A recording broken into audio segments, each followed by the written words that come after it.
Hey guys, this is Bo. So I wanted to kind of just take a moment to introduce my little brother, AnarchoFuturist, and he will be doing a tutorial for us called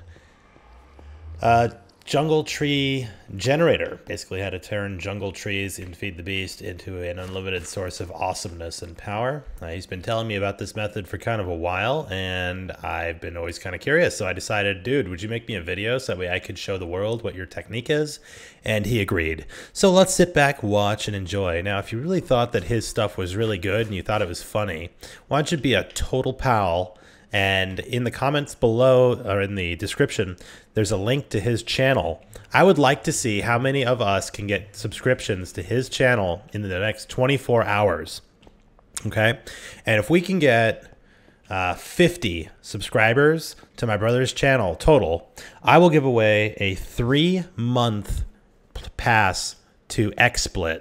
Okay? And we'll do that in a giveaway. So if we can get 50 people to subscribe to my brother's channel in the next 24 hours, I will give away a 3-month code to XSplit that I would love to kind of give away anyway, but it'd be great to do something with it. So, and also the results of the giveaway for the 30K giveaway will be tabulated. I'll be making up a video about that tomorrow. But for now, enjoy this tutorial by my little brother, AnarchoFuturist. Hey guys, AnarchoFuturist here. And so I'm playing Minecraft Feed the Beast, version 1.6.4, the Direwolf 20 pack. And I want to show you guys how to make what I call the Jungle Tree Generator. And that's a means of making unlimited power, actually, or unlimited steam if you wanted to do that to power commercial steam engine or industrial steam engines. But what I use it for is just doing a unlimited loop of energy. And here we go.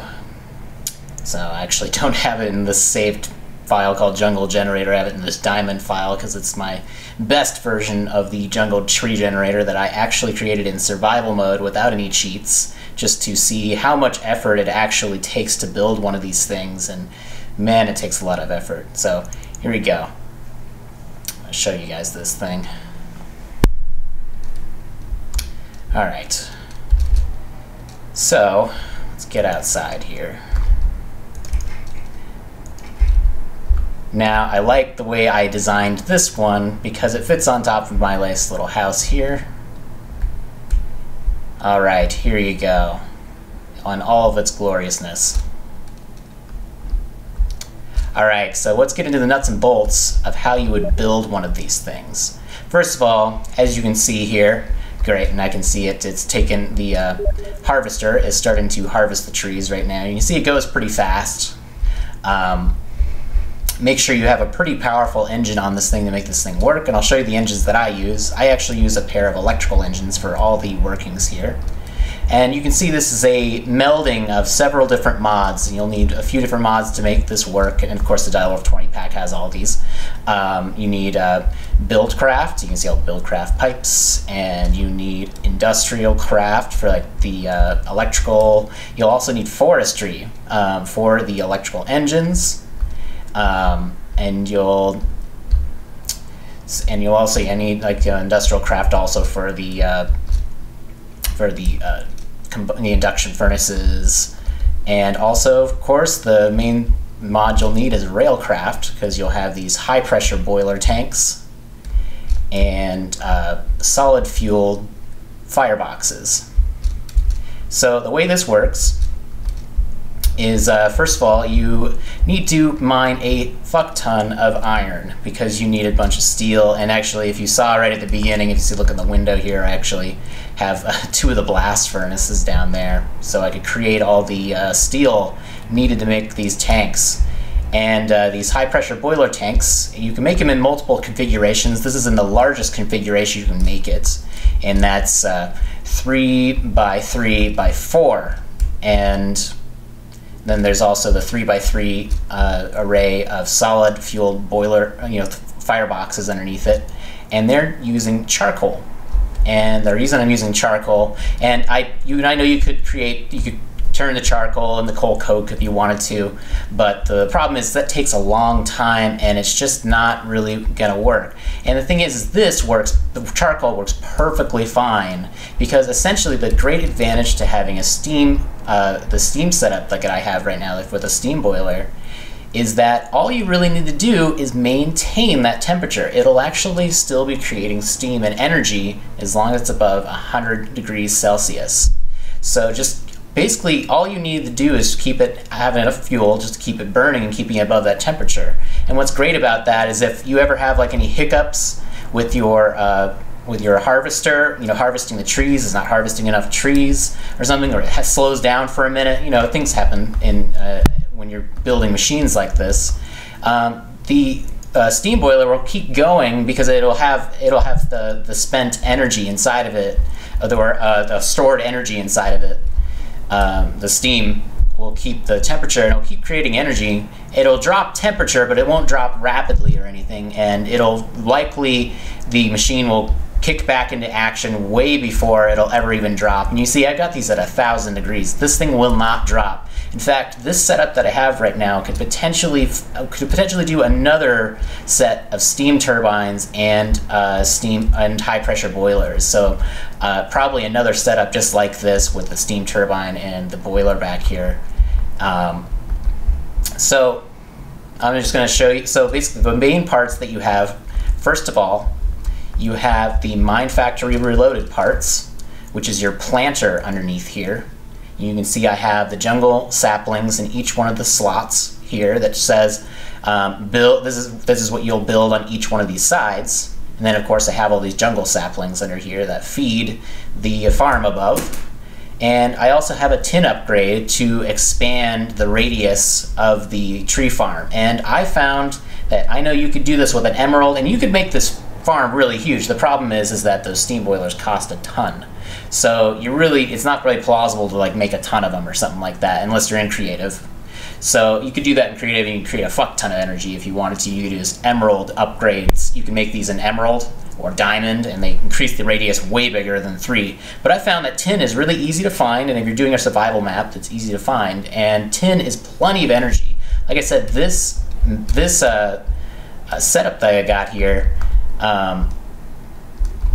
can produce enough charcoal for probably 3, potentially 4 of these things. There's many times where I'll create so much fuel it just starts shooting out the sides, and I just collect that and put it in a chest somewhere, but for later. But I've had 3 boilers running on a setup just like that, and so tin is plenty. You can see how many trees this thing can produce. I mean, this is a ton of wood, and each one of these clusters of leaves can create the saplings.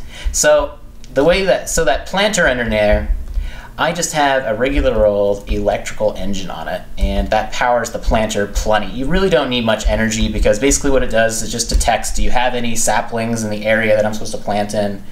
If so, then plant them. And it's usually not running all the time, so the 2 millijoules that standard electrical engine creates is plenty. However, so you can see over here, the second Mine Factory piece that you need is the harvester. And the harvester, of course, it harvests these things, and it can accept quite a bit of energy. And I found that a good source that you can get that's easy enough to acquire in survival mode is I'll show you here. If I can get up in there. God, I'm terrible. I have my jetpack on. I don't have this isn't creative.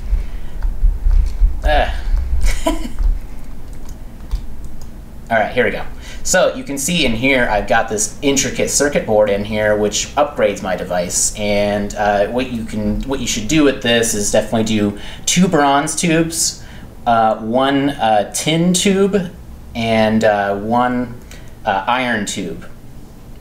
And you'll have to create those in a carpenter and whatnot.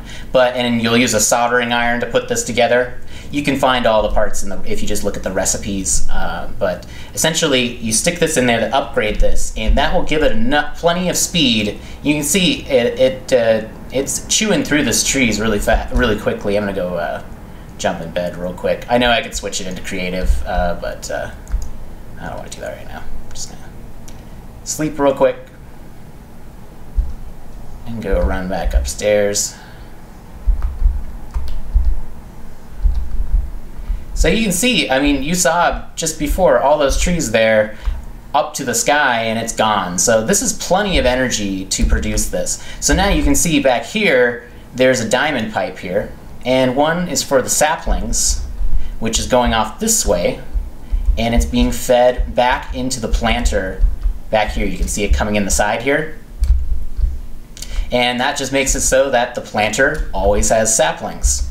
So, and it will never run out. If you saw before, I never have put any saplings in here manually. That's all from these tubes, and it's completely full to the rim with saplings. It'll never run out. And then I also have on this side the vines, because it's a jungle trees. They'll shoot vines out, and they just shoot out the side, and it looks fun. One thing you'll also keep in mind with the harvester is two things. One, you'll also need that tin upgrade here on the side, and put it in the center right here, and that will harvest all these trees, and it'll give it the same radius essentially as that planter. So, and one thing that I've experimented with is using a fertilizer, but I found it's really unnecessary. I've never ever needed it.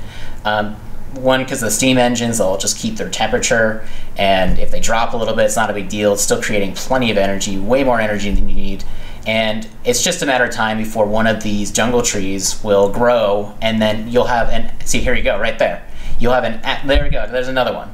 You'll have an ass ton of energy, and then the electrical engine under here is way more than enough energy to wipe all these out and send the wood down. And you can see here, this is where the wood will come down eventually, and I want to show you that here in a second because it won't be long, because it really does not take long. You can see how quickly that thing goes. And essentially what happens is you're going to have the wood shoot down here and into these two induction furnaces, and I use two of them because you can get some overflow. I mean, it will create a fuck ton of wood.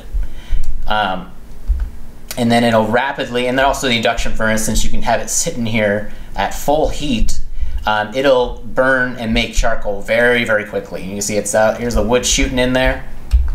Oop, fell off the edge. I'll show you on the other side. And so you can see here I've got two iron pipes that just make sure it's going in one direction. And I just have a split, a simple split. One gold pipe goes to this firebox, and this gold pipe goes to that firebox. And you can see all the, and then so that will burn and then produce steam in those steam turbines, or in the boiler tank, which is then fed through these waterproof golden fluid pipes. They used to be called gold waterproof pipes in old Wheelcraft, but the golden fluid pipes. And I use golden because they actually carry more steam. And the thing is, the trick to making these turbines work, and you can see this is only at 10% right now, this would actually run at 100% if my battery ran all the way down. But you can only get 10% right now because it doesn't need to produce any energy because my battery is completely full. So one trick that you need to keep in mind, and I've experimented with this so I know this works, you can notice that I kind of got this weird array of pipes coming away from here. And the reason is that each one of these will only hold a certain amount of steam. And I think it's like 40, I think it's millibars, something like that, of MB of steam that can pass through these pipes. And if you have any splits in them or whatnot, it won't work as efficiently. So what you need is a direct line from your high pressure boiler tank to your steam turbine. But that'll only produce a certain amount of steam. And it's actually, the turbine can accept far more steam.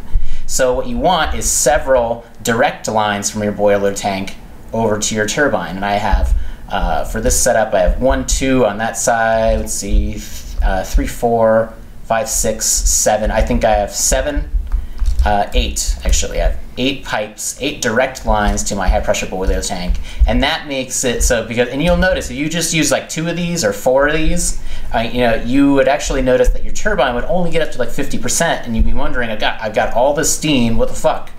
And the reason is that you need more direct lines to your steam turbine so that it'll produce the maximum amount of energy. And then all you do is you just run some industrial craft cable from the sides of the turbine into your MFE or whatever you got. I should have an the MFSU, but it's really expensive. I'm using survival mode, and this is one of my maps. I like to do this. I like to use survival mode and just do that and see what I can do without using cheats. And certainly this was all complete. It took a while to get all the iron, but man, once you get the thing set up, it works amazingly. And you will never need energy once you have this thing. And once you start getting some of the more advanced stuff, like I use the Gravis suite and have the gravity suits and the advanced jetpacks and all that stuff, and they take a ton of energy, and it's great to just have an unlimited source. Or of course you could also hook that up to a mass fabricator or whatnot, however you wanted to do it. But the great part about this setup is you don't have to watch it. Nothing will blow up. As long as, forgive me if I forgot to say this, but you'll also need to make sure you're putting water in these steam boilers. If you don't, it will explode. If this were to run down to 0, and there is plenty of fuel in there, this thing's burning away, it will explode and it just take away part of this house and everything. So don't do that. So all you need is just a Buildcraft pump and a redstone engine over an unlimited water source, and plenty. You don't even need the golden tube if you want. Like cobblestone will work just fine, but you just need, and that'll give it all the water that it needs. I never had one of these explode. I could let this run forever and it'll never explode. And really the only maintenance you'd need, and the thing that you need to keep in mind is the only maintenance, and this is like really, really rare, is these turbine rotors, which once again take an ass load of steel to make. But once you make them, they last for fucking ever. I've been using this setup for days now, many, many, many hours. And it's still, that you can see where the line is, that's how much more it's got. It's shit tons of time. It's hours and hours and hours. I'd be really impressed to see somebody actually have to replace one of these, for a very, very long time. So I think I covered most of the basics and whatnot. Keep in mind for these, when you're building these, the way it works is you'll actually, so for like the firebox, you'll actually build first a 3x3 square with these fireboxes, and then you'll layer these boiler tanks on top of each other in layers up to the ceiling, and then it'll actually, you'll see a brief delay, and then it'll all come together, kind of like the forestry engines. And it's the same thing with the turbine housing. You need to get 12 turbine housing boxes to make this, and that's again shit tons of steel. And then you just put them together in the same pattern, 2x3x2, and then it'll just come together like this, and it'll start working. And you just stick in your turbine rotor, hook up your pipes, heat up your water in your steam boiler, and then you're ready to